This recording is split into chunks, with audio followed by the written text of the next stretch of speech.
A radical equation is an equation with a square root or a cube root, fourth root, fifth root, and so on. To get rid of a square root in an equation, you just need to square it. So let's start an example. If I have something like the square root of 7x minus 3 minus 7 equals negative 5, I'm first going to add that 7 to get it to the other side. So what I'm doing here is I'm isolating that square root. So that's 7x minus 3, the square root of that is on the left. And over here on the right, I just have a positive 2.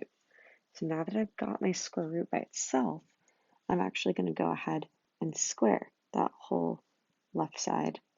And if I'm squaring the left side of the equation, I also have to square the right side. So I'm squaring that. When I square a square root, it gets rid of that. So I'm just left with 7x minus 3 equals 2 squared is 4.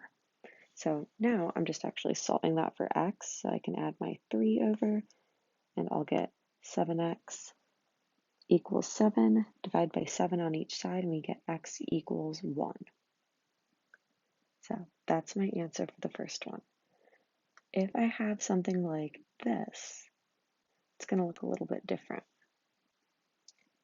I have a square root over here, but I can't combine that x plus 6 any further. So I'm still going to do that thing I said where I would square each side, but in this case on the right side, I'm actually squaring that whole quantity of x plus 6 squared. So on the left side, my square root goes away. I get x plus 8. On the right side, if I have x plus 6 squared, I really have x plus 6 times x plus 6. So you need to multiply that out.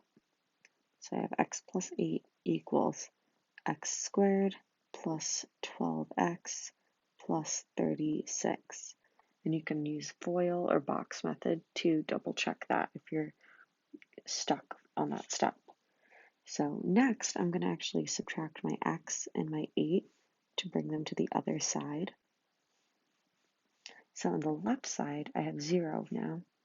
On the right side of my equation, I have x squared plus 11x plus 28. So now I need to see, is this something that can factor? And it is. I need to think of factors of 28 that add to 11. So that's going to be 7 and 4. X plus 4 times x plus 7. And if I solve each of those for x, I get x equals negative 4 and x equals negative 7.